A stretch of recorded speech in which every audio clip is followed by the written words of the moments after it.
You send him money. I'll pitch in for that. Yeah, if I was in charge of Spill, he would make trading cards for anyone involved with Spill. As Absolutely. Far as, I want to see Leog the Gathering, the game with its cards.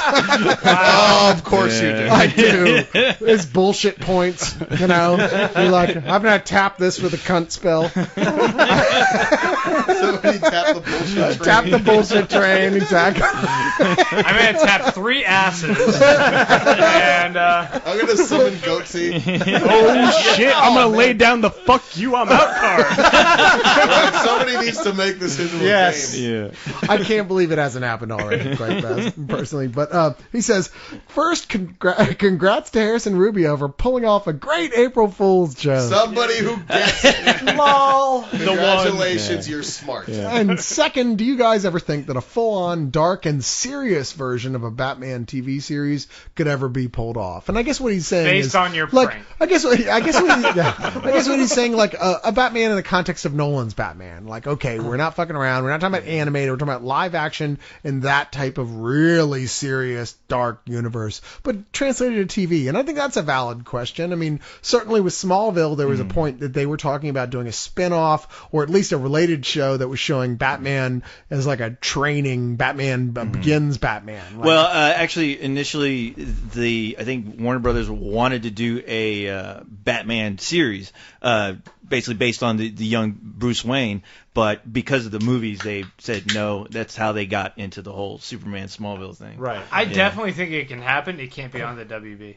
No, I think it really depends on the showrunner. If they got somebody like on FX to do it, anything on FX or AMC. Shit. Yeah, but that's why I don't think it'll happen, because that's kind of shows they're always going to be network, they're always going to be money, big budget. Yeah, bring in the guys that did The Shield. Yeah, that would be awesome. That's why it'll be fascinating to see what actually becomes of Powers. Because I think that will really dictate a change in how they approach superheroes. And now I know if they're accurate. A couple times now we have brought up Powers, the TV show and the comic, because honestly, it's so worth bringing up. I mean, I know a lot of people who are into comics who haven't read Powers go, I don't want to read yet another Brian Michael Bendis comic book, because God knows he's got the corner on the major superhero titles in Marvel right now, and it's starting to get a little tired. But Powers seems to be always his true love. It's his passion project. It's his passion project. It's been going on for a long time, and it's a fucking fantastic book. And it's a universe where superheroes are all over the goddamn place, but our main characters are two cops, one of which is a girl who is a non-superhero, never had any abilities, and the other one is one who is like, they're saying she wants to play took a role in some other show. Yeah, it doesn't mean it's called Fucking Me. She doesn't actually know she's in the role yet, but a couple weeks, a burlap bag, and a little bit of chloroform, she's in that role. No, Peter, she's already been cast as well in another Fucking Me. That's right. Hi, I'm Peter, and I'm the guy who's going to be fucking you tonight. I'm Peter, and I built a ridiculously complicated device out of shit I borrowed from my friend's. Thank God you don't sound like Barney. I'm not sure what that voice was. Whoa, children! Yeah, she left after he kept calling her Katie Suckoff. It was cute for the first hour. Technically, she couldn't really move. I mean, that's kind of the whole paralyzed in my basement part. But she's an angel. It's a good joke. The way that fucking... But it's her, Space angel. It's her and a male cop who used to be a superhero, and for reasons that he doesn't understand himself, lost his powers. And he was like, I think, kind of a Superman level, like a level. He needs to get laid. He's a level 5 type superhero before, like the most powerful, the most badass, and then all of a sudden nothing. And so he's kind of assigned to the superhero police squad. Like, we get deal with shit that none of the other cops are even capable of dealing with. Yeah. And so it's kind of a noir comic in its own way, but also with that superhero pop sensibility in a universe separated from, the rest of any other. I mean, even though there are certainly cameos from characters from other books, it feels like, or at least like related cameos, like, oh, clearly that's supposed to be that hero. Generally speaking, it's its own universe, and it's a great setup for a fucking television show. Oh, and the superheroes are giant dicks, by the way. They're all assholes who will kill anyone. It's all egomaniacs who just crush the beyond humans. Not on a Garth Ennis level, to be fair. They're not actually giant dicks. That's what Garth Ennis would do. They'd actually be giant dicks. Well, you you read like The Boys, which is like that feels like a similar thing where it's like people watching the superheroes. And The Boys, they are all actually like rapists and murderers and shit. It kind of sounds like Pat Mills. I don't know if you guys ever Martial Law, which I fucking love. I wish somebody would bring that back. Top Shelf is going to reprint Martial Law soonish, maybe this year, maybe next. But really? They're going to reprint all of it in a big omnibus. I'm so looking forward to it. Little kids, you need to read that shit. Yes, kids would love Martial Law. I think the Powers will work on TV because that's the kind of superhero show that you can get away with on TV, something that is superhero related but not someone in tights flying around. Like I always thought that Powers would make a great TV show. I always thought something like just like a show just based on Gotham PD. Yeah, Gotham Central. If they did that as a TV show, have Jim Gordon have the whole cast of their detectives on the show dealing with Batman related issues, but not really ever showing Batman around. I think that could be a show that works. Can we get? I mean, even if it's just a show with Batman, can we get the people who did Oz to do it? Because that would be fucking awesome. Actually, it'd be a lot of Oz to Arkham Asylum show. I'd be all over that. Yeah, an Arkham Asylum show would be fucking brilliant.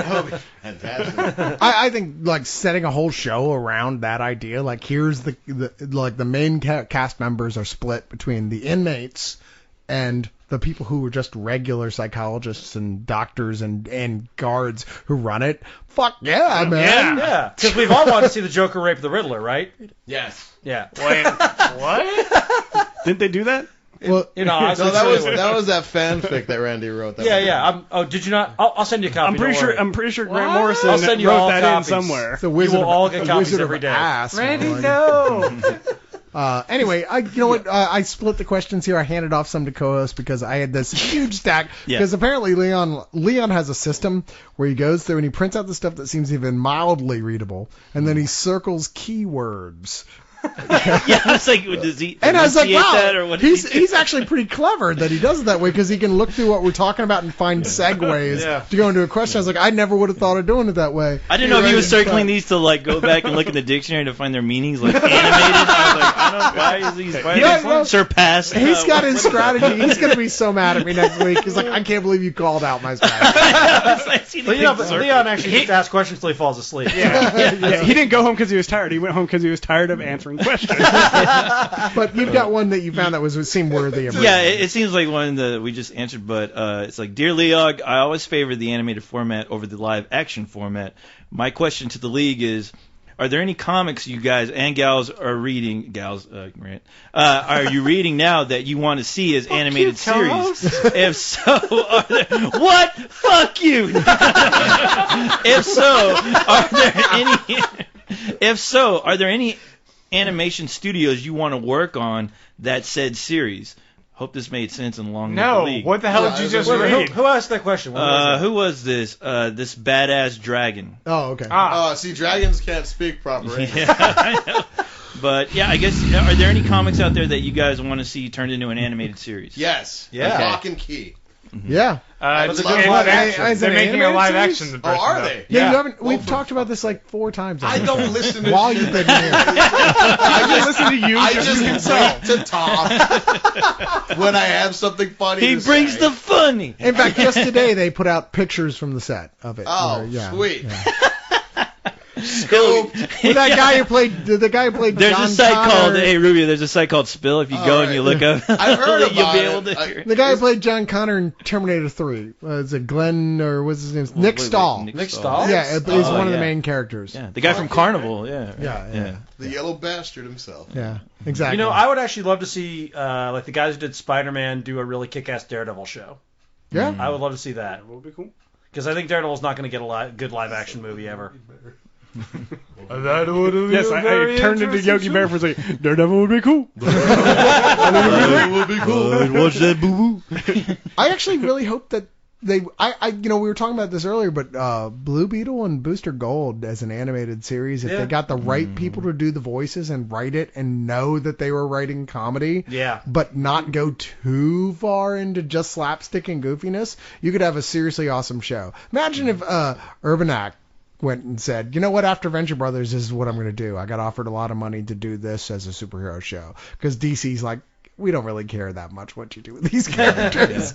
Yeah. That's the sort of thing I'd like to see. I'd actually like to see, well, it's funny because I've always wanted to see somebody do like a great TV interpretation of the Alan Moore run of Swamp Thing, but thinking about it, I'm like, it would make more sense to have it be animated with like the visuals that comic book had, to where it could be trippy. You could air it late at night. Man, how great would it be have FX or AMC, one of those guys, just dip in animation to do like an adult animations of Swamp Thing? Oh, fuck yeah! My worst nightmare would be for it to turn out like fucking Todd McFarlane introducing it.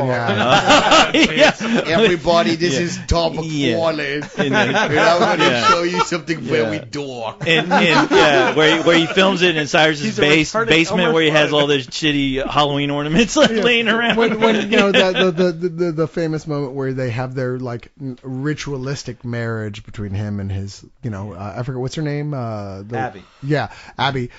Marriage.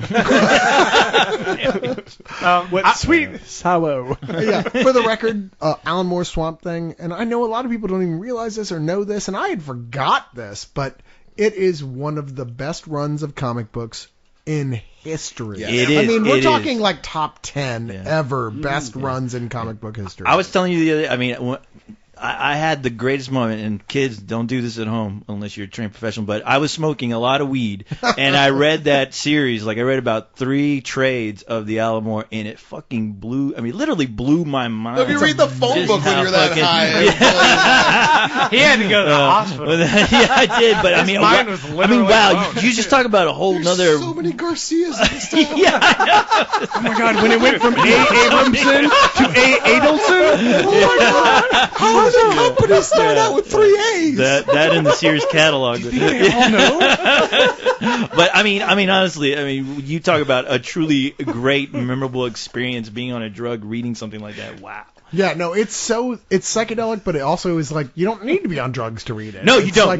Because I've only read the 3 trades, but the others I read sober, and it was still fucking fascinating and amazing. It's not like Grant Morrison and Doom Patrol and that sort of thing, where you're like, okay, it's better on drugs, clearly. Like the Invisibles? No, I love the Invisibles. I love the Invisibles. But let's make no mistake, it is better on drugs. Yes, yeah, way better on drugs. You will understand it better on drugs. Yeah. Alan Moore's Swamp Thing does not require drugs, but it will totally... if you never ever got into comics at all, like you've never read any, and someone said, here's some acid and here's Swamp Thing, you will be a giant comic book fan for the rest of your life after you read that. Have you ever read Swamp Thing? Oh, Man,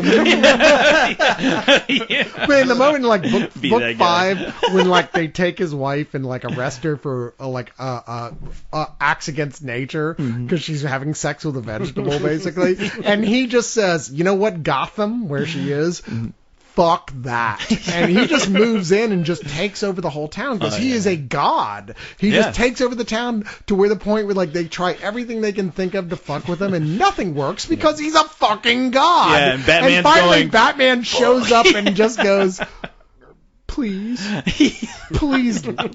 let Gotham go. Please, whatever you want. You can have whatever you want. It's like the only time in the history of that character that Batman begs someone to let him He looks at the city and he's like, fuck. We're fucked. He has no choice. I mean, that's all he can do. The only surprising thing about that run is that Poison Ivy's never even mentioned in that whole run. Yeah, that's true. Yeah, never even who needs her? Yeah, I'm just saying. I would take a Deadpool animated series. Yeah. I don't know, maybe Adult Swim. I don't know what would air it. Yes, but it would have to be very late at night. Yeah, it can't be. Bloody and gory. It can't be kids friendly. Well, how could it be? It's not Deadpool if it is. Along those lines, I'd really like to see like a Next Wave Agents of Hate. Oh, nice animated cartoon. That's one of the best humorous comic books ever written. Yes, and it's Warren Ellis. Who knew? Which Warren Ellis in the good Warren Ellis, not the whoa way too far Warren Ellis. Well, I like both, but I prefer Warren Ellis when he's almost making fun of himself. Yeah, which is what Next Wave is. How about like an Adult Swim milk and cheese show? Oh yeah. You know what? Evan Dorkin